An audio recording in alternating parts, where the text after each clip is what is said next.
Welcome to study books जून। और हम बात करने वाले हैं सैनिक school 9th class English solution के बारे में, जिसका एग्जाम कल 18 जैन में हुआ है। और इस सॉल्यूशन में हम पूरा डिटेल्ड एनालिसिस करेंगे, चीजों को समझेंगे, पूरा फुल एक्सप्लेनेशन के साथ आंसर की देखने वाले हैं। सो फर्स्ट क्वेश्चन क्या है? Each option has four. सबसे पहले इंस्ट्रक्शंस हम देख लेते हैं, इंस्ट्रक्शन पढ़ना जरूरी है। So each question has four option, there is only one correct answer to each question. Choose the correct और most appropriate option and darken or blacken the corresponding circle on the OMR answer sheet. Okay, section C हमारा देखने को मिला है और ये Z series है, may be it is Z series. Okay, so fill in the blank with suitable question tag. Question tag आपको यहाँ पर डालना है। somebody has called, somebody, everybody, है ना। ये ऐसे होते हैं जो सेंटेंस में सिंगुलर वर्ब लेते हैं, सिंगुलर प्रोनाउन लेते हैं, है ना, और सिंगुलर वर्ब, सिंगुलर प्रोनाउन और सिंगुलर एडजेक्टिव कैरी करते हैं। अब बट जब क्वेश्चन टैग की बात आती है तो ये जब यहां से हम इसको प्रोनाउन बनाते हैं, मतलब प्रोनाउन में लेके जाना पड़ेगा। क्वेश्चन टैग का रूल है, पहले हेल्पिंग वर्ब आती है, वो पॉजिटिव और नेगेटिव हमें देखना पड़ता है। उसके बाद जो हमारा प्रोनाउन आता है वो कैसा आएगा, इसमें प्लूरल आता है, यानी दे आता है। सो इसको बना लेते हैं एक बार। somebody has called, तो कैसा सेंटेंस है? पॉजिटिव सेंटेंस है, तो यहाँ क्या बनेगा? नेगेटिव बनेगा, तो क्या बन जाएगा? hasn't, हम लगाएंगे hasn't। और somebody के लिए हम क्या यूज करते हैं? they यूज करते हैं। अब क्वेश्चन मार्क, लेकिन हैज क्या सही रहेगा? क्योंकि ये तो सिंगुलर के लिए था, तो यहाँ पर क्या यूज होगा? हमारा हैव यूज होना चाहिए। क्या आ जाएगा? हैवंट हम यूज करेंगे। So haven't they. So option 4 is correct. Okay, next check करते हैं। नेक्स्ट है ये भी हमारा क्वेश्चन टैग है। अब देखो 6th क्लास का मैंने अभी सॉल्यूशन कराया, उसमें भी क्वेश्चन टैग के 2 क्वेश्चन थे, और इस बार भी क्या है? क्वेश्चन टैग के 2 क्वेश्चन मिल रहे हैं। Fill in the blank with suitable question tag. They haven't come yet. अब हैवंट है, नेगेटिव हमें स्टेटमेंट मिल रहा है, तो क्वेश्चन टैग कैसा बनेगा? पॉजिटिव बनेगा, तो क्या करेंगे? हैव लेके आएंगे और दे को एडजेक्टिव ले आएंगे, हैव दे, और क्वेश्चन मार्क लगाएंगे। सो हैव दे, ये रहा। So option second is correct. Okay, so बहुत ही इजी रहा है अगर देखा जाए। अगर मैं लेवल की बात करूं तो ज्यादा टफ नहीं था, मॉडरेट था। 6th क्लास का भी जैसा बच्चों का लेवल है, 6th क्लास के बच्चों का लेवल होता है, उस हिसाब से मॉडरेट लेवल रहा है। इजी और टफ कहना नहीं, वो सही नहीं है। तो मैं अगर बोलने लगूं इजी आया तो मैं बोलने लगूं टफ आया तो वो है नहीं। ठीक है जी, चलिए नेक्स्ट देखते हैं। Choose the correct conjunction to fill in the blank. आपको कंजंक्शन यहाँ पर डालना है।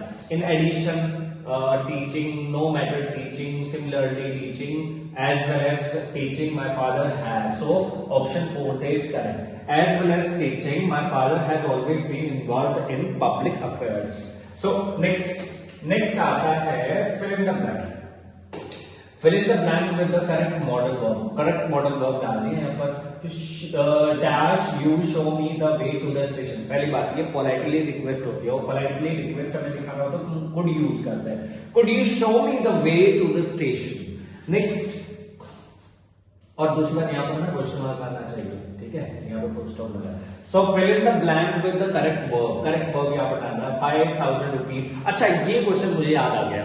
इस क्वेश्चन में ना आंसर को अगर देखा जाए तो यहाँ पर वॉज भी ठीक है और इज भी ठीक है, बट मैं कहूंगा कि आप इज लगा के आए, बाकी जो आंसर की आएगा, फाइनल आंसर की जो रहता है उसमें हमें सही पता चल पाएगा। मेरे हिसाब से 2 आंसर हैं और मैं इसको एक तरीके से अपनी प्रेफरेंस में रख रहा हूँ। ठीक है, मैं ये इसको प्रेफर करता हूँ। आप इज लगाएंगे तो ज्यादा अप्रोप्रिएट रहेगा। 80 का ध्यान रखना, सेकंड एंड थर्ड दोनों आंसर हैं। मुझे लगता है कि ये पास्ट को दिखाता है ना, ये किसको दिखाता है?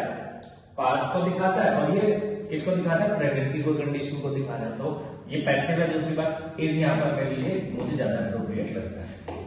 नेक्स्ट देखिए, choose the sentence from the option given below that has the correct uses of transitive verb. अब सबसे पहले ये बात आती है ट्रांजिटिव होता क्या है, मैं आपको बता देता हूँ। देखो, सबसे पहले समझ लो ट्रांजिटिव होता क्या है। जब हम वर्ब को पढ़ते हैं तो वर्ब के हमें 2 काइंड्स देखने को मिलते हैं। फर्स्ट काइंड क्या होता है? फर्स्ट काइंड होता है हमारा फाइनाइट वर्ब। फर्स्ट काइंड होता है हमारा फाइनाइट वर्ब। फाइनाइट वर्ब में भी 2 काइंड होते हैं, जिसमें पहला मेन वर्ब होता है और दूसरा हमारा ऑक्सिलरी वर्ब, या जिसको हम हेल्पिंग वर्ब भी बोलते हैं। ऑक्सिलरी वर्ब होता है। ऑक्सिलरी वर्ब में भी 2 टाइप के होते हैं। जिसमें पहला मॉडल वर्ब होता है और दूसरा प्राइमरी हेल्पिंग वर्ब होता है। प्राइमरी हेल्पिंग वर्ब में क्या आता है हमारा डू फॉर्म, है ना, बी फॉर्म, डू फॉर्म और हैव फॉर्म। डू फॉर्म का मतलब is am are was verb, do form का मतलब डू डज डिड और हैव फॉर्म का मतलब हैज हैव हैड। फिर उसके बाद मॉडल वर्ब आते हैं। मॉडल वर्ब इन नंबर 13 होते हैं जो मूड और मोड को दिखाते हैं, मतलब कि जो रिक्वेस्ट को, एडवाइस को, प्रॉमिस, डिटर्मिनेशन, ये सब चीजें दिखाते हैं। फिर मेन वर्ब आ जाती है। मेन वर्ब में हमारे दो काइंड होते हैं, जिसमें ट्रांजिटिव वर्ब आ जाती है और दूसरा इंट्रांजिटिव वर्ब आ जाती है। दूसरा इंट्रांजिटिव वर्ब आ जाती है। ठीक है जी।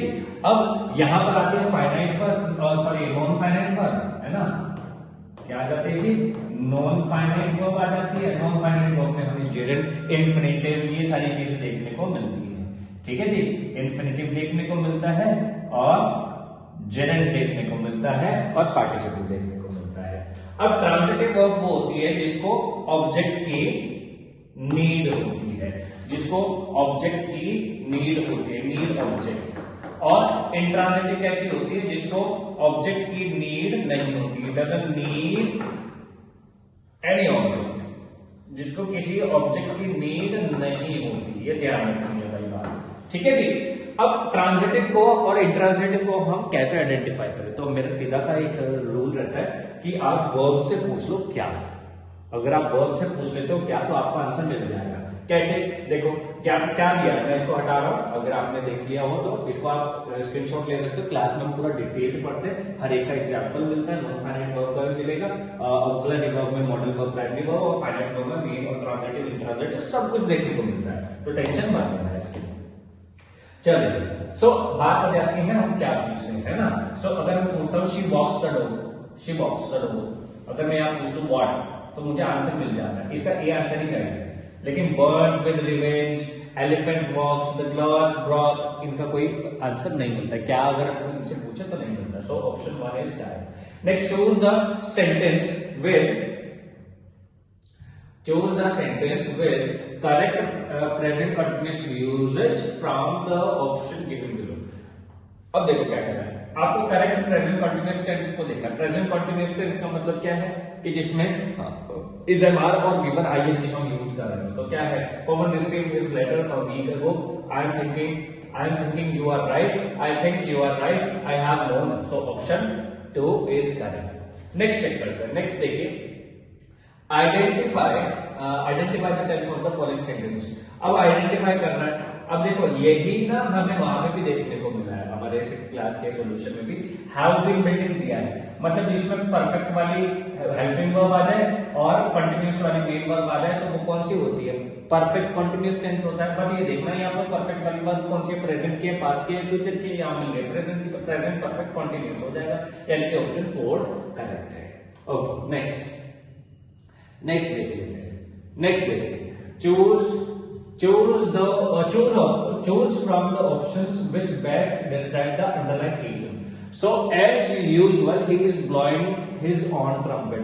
Blowing his own trumpet का मतलब क्या होता है? इसका मतलब होता है जब अपने मुंह में मिट्ठू हो जाए, मतलब अपनी अपनी बड़ाइयां फेंके, है ना, अपने अपने बोस्ट, मतलब एक तरीके से अपनी अपनी फेंकना एक तरीके से। सो अपने आप को शाबाशी देना, हम उसको बोलते हैं, क्या बोलते हैं जी, blowing his own trumpet. So refusing to use anybody else's trumpet, praising himself, playing the tune on the trumpet and praising himself and others. So option 2 is correct. Okay, next 85. Choose the correct meaning of the underlying idiom from the option given below.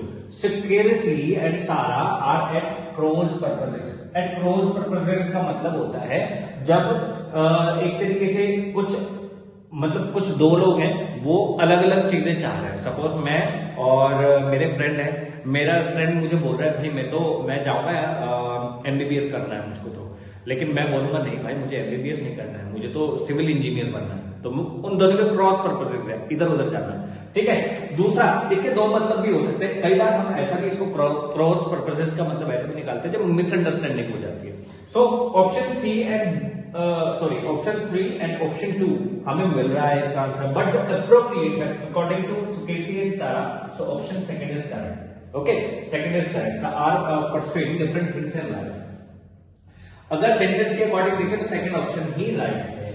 Okay, next Choose the correct option to improve the underlying part of sentence. Krishna is stronger than all students. अब देखो all students की बात है कि कृष्णा जो है वो सभी स्टूडेंट्स से सबसे ज्यादा क्या है, स्ट्रॉन्गर है। अब जब भी ऐसा हमें देखने को मिल जाए सबसे ज्यादा है और स्ट्रॉन्गर यूज है, स्ट्रॉन्गर क्या होता है, कंपैरेटिव डिग्री होता है। अब जब कंपैरेटिव डिग्री से हम किसी और मतलब सब में से हम क्या कर रहे हैं, हर एक का कंपैरिजन कर रहे हैं। सपोज मैं कहता हूं कि gold is more precious than any metal, है ना, तो मैं कह रहा हूं कि गोल्ड जो है वो सभी मेटल में सबसे ज्यादा प्रीशियस है। सो यानी कि अगर मैं गोल्ड का कंपैरिजन सिल्वर के साथ करूं तो गोल्ड अच्छा, क्योंकि अभी ये सारे क्या है, ये सब मेटल्स हैं, है ना, ये सारे मेटल्स हैं। सो गोल्ड कंपैरिजन सिल्वर के साथ, फिर कॉपर के साथ, है ना, फिर प्लेटिनम के साथ, फिर गोल्ड के साथ दोबारा करूंगा भाई, क्योंकि सब में तो सब आ जाएंगे ना, गोल्ड का गोल्ड के साथ भी कंपैरिजन करना पड़ेगा। तो इसीलिए इस गोल्ड को दोबारा ना लिखना पड़े, है ना, इसको दोबारा हम इसके साथ कंपैरिजन ना करें, इन दोनों का एक साथ कंपेयर ना करें, तो हमें क्या करना है, गोल्ड को इन सबसे अलग करना है। जब भी हम गोल्ड को कंपेयर अलग करते हैं तो हम क्या यूज करते हैं, एनी अदर, क्या यूज करते हैं, एनी अदर। सो क्या होता है, Krishna is stronger than all student, any other students, any other student, Krishna is stronger than any other student. तो कृष्णा का किसी भी स्टूडेंट के साथ कंपैरिजन करोगे तो वो क्या होगा, स्ट्रॉन्गर ही निकलेगा। So option 3 is correct. Next आता है 87, स्पॉटिंग एरर, है ना, spot the error in the following sentence, none of the two boys could complete the job, none of the two boys. अब नन का भी यूज करना है जब मोर देन 2% और थिंग्स होती है ना, दो या दो से ज्यादा चीजें होती है। एंड यहाँ पर क्या है, 2 बॉयज है तो नन नहीं आएगा, क्या आना चाहिए, नीदर आना चाहिए, है ना, क्या आना चाहिए, नीदर आना चाहिए। सो option 1 is correct. Next, choose the opposite of the word. Opposite हमें देखना है, reasoning from the given option. Reasoning का मतलब होता है लॉजिक होना, है ना, लॉजिक से कोई आंसर करना, है ना, लॉजिकल जो चीजें होती है। सो इंटरप्रिडिटी एंड इनवेरिएबिलिटी, इंट्यूटिव और intuition. Intuition is right. Intuition क्या होता है, बिना लॉजिक की प्रेडिक्ट कर देना, अरे नहीं तेरा ऐसा, है ना, मुझे इंट्यूशन हो रही है बस तेरी नौकरी लगने वाली है ना, मुझे इंट्यूशन हो रहा है तेरा सैनिक स्कूल में होने वाला है, मुझे इंट्यूशन हो रहा है आप सबका सैनिक स्कूल में होने वाला है। Okay, choose the correct passive transformation of the following sentence. अब पैसिव वॉइस बताना, it is time to close. अब देखो मैंने बताया बच्चों को, पैसिव कराया नहीं कि जब भी 2 + V1 मिलता है तो जब हम इसका पैसिव चेंज करते हैं तो 2V3 में चेंज हो जाता है। करवाया है क्लास में, जो हमारे स्टूडेंट से पूछ लेना, किसी से मिलवा दूंगा मैं तुमको। सो 2 + V1 है तो 2BV3 यूज होना चाहिए। 2BV3 कहां पर है जरा चेक कर लो, यहाँ पर तो नहीं है, बी क्लॉज दिया है ना, 2B इसमें तो है, इसमें भी है, इसमें नहीं है, यानी कि 2 सेकंड और थर्ड में से कोई ना कोई आंसर होने वाला है। ये तो गए, सेकंड और थर्ड में से बचा है। सो जरा चेक करो, it is time for the office to be close, it is and that नहीं आएगा। So option second is correct, option second is correct, है ना, मैं इसको लगा देता हूं, option second is correct. It is time for the office to be close. मैंने देखो कितना इजी से बता दिया, और विद इन सेकंड आप भी बता सकते हो, बस शर्त यही है हमारे साथ एनरोल करो भाई, है ना। चलो नेक्स्ट देखो, नेक्स्ट क्या है, choose the correct indirect transformation. Indirect बता रहा है, डायरेक्ट से इनडायरेक्ट, है ना। सो जरा चेक करो, my mother said you should take proper diet. अब देखो यू किसके अकॉर्डिंग चेंज होता है, यहाँ पर ऑब्जेक्ट के अकॉर्डिंग, ऑब्जेक्ट नहीं है। सो क्या सेड ही रहने वाला है, सेड टोल्ड, यानी कि ये और ये नहीं होना चाहिए। अब सेड वाले 2 बचे, अब दैट लगाएंगे, यू को इसके अकॉर्डिंग चेंज करेंगे, तो यहाँ पे हम थर्ड पर्सन को अज्यूम करते हैं, बट सब जगह आई है तो आई को ही मानना पड़ेगा। अब आई तो हमारे पास मिल गया, यहाँ पर भी आई है, यहाँ पर भी आई है। अब शुड का मस्ट थोड़ा ही होता है, शुड ही होता है, ऑप्शन ए सही हो जाएगा। मस्ट थोड़ा ही होगा, शुड ही रहने वाला है, शुड चेंज थोड़ा ही होता है। चलो नेक्स्ट है, नेक्स्ट आ जाता है comprehension, 91 to 95। So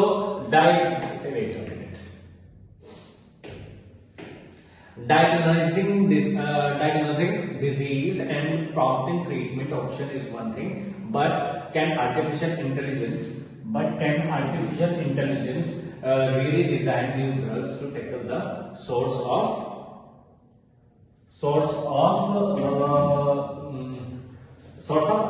antimicrobiological resistance? Apparently it can write down to the atom. Massachusetts Institute of Technology MIT has used generative AI to structure 2 new antibiotics that have shown much promise in mice models, killing superbugs that cause drug resistance and MSRA, a bacterial infection many antibiotics fail to cure. Antimicrobial resistance has become a global public health threat in 2019. It led to around 5 million deaths according to World Health Organization estimates. Excessive use of antibiotics has made bacteria mutate to resist the drug, but very few new antibiotics have been launched over the decades. The MIT study published in the journal Cell aims to bridge the gap. Okay so पूरा देखा जाता है antimicrobial resistance की बात हो रही है ना, एंटीबायोटिक्स की बात हो रही है, इंस्टीट्यूट ऑफ टेक्नोलॉजी मैसेच्यूसेट्स की बात हो रही है ना, तो सब चीज इसमें देखने को मिल रही है। चलो क्वेश्चन लगाते हैं, बहुत इजी है। The passage does not talk about generative AI आ रहा है, बैक्टीरियल म्यूटेशन आ रहा है, ड्रग रेजिस्टेंस आ रहा है, यूज ऑफ होम्योपैथिक नहीं आ रहा है, use of homeopathy to cure bacterial disease. No. Out of the given option, choose the synonym of generative. Generative का मतलब होता है creative. Generative का मतलब होता है creative. So according to the passage, next is according to the passage, around 5 million people lost their lives in 2019 due to generative AI, new antibiotics, antimicrobial resistance, or mice model. So option 3 is right. Option 3 is right. Antimicrobial resistance. ये दिया गया antimicrobial resistance has become a global health threat 2019 led to 5 million deaths. Okay. Next, according to the passage, which of the following shown the utility of AI in providing treatment options, helping bacterial mutation to resist the drug, providing generative AI feature to structure new antibiotics, promoting excessive use of antibiotics, decoding the journal published by various organizations. Okay, so इसका answer होने वाला second होगा, providing generative AI feature in structure new antibiotics. Okay, next, according to the passage, what is the cause of bacterial mutation to resist the drug? Use of generative AI, death of 5 million people, excessive use of antibiotics, or global public health. So 95 को होना चाहिए third, excessive use of antibiotics. Okay, passage बड़ा easy था, कुछ ज्यादा tough नहीं था, हाँ कह सकते हैं, बट इजी तो नहीं था, है ना। Next, fill in the blank with the correct pair of prepositional phrase from the option given below. She accepted the offer dash or settlement claim that was finalized by the insurance company dash their client. Okay, so in lieu of. Okay, so third option is right. She accepted the offer in lieu of her settlement claim that was finalized by the insurance company on behalf of their client. Right. Option third is right. Option third is right. Option third is right. Fill in the blank with the correct conjunction. She will help you dash you ask her, but he will be penalized dash that the charges of aiding and abetting are proved beyond doubt unless you ask her. No, if provided she will help you if, बिल्कुल ये second answer इसका option सही है। she will help you if you ask her but he will be penalized provided that the charges, बिल्कुल यही है। Okay, next 97 के बाद 98 को चेक करते हैं। Choose the correct convention to fill the blank, है ना। सो पहली बात तो कॉमा लगा है, ऑल्दो आएगा, है ना, येट नहीं आएगा, डिस्पाइट नहीं आएगा, although she is clever, comma she often makes mistake. अब ये बड़ा इजी है, बात है कि मैंने कॉमा देखते ही बता दिया। although के साथ कॉमा यूज करता है, दो के साथ yet यूज करता है। कंजंक्शन का अगर आपने पेयर किया है, पेयर पढ़ा है, मतलब कोरिलेटिव कंजंक्शंस होती हैं, पता होना चाहिए। Choose the correct spelling from the following option, conjunction, congruous और conspicuous. So option A is right, option 1. Next, find the correct spelled word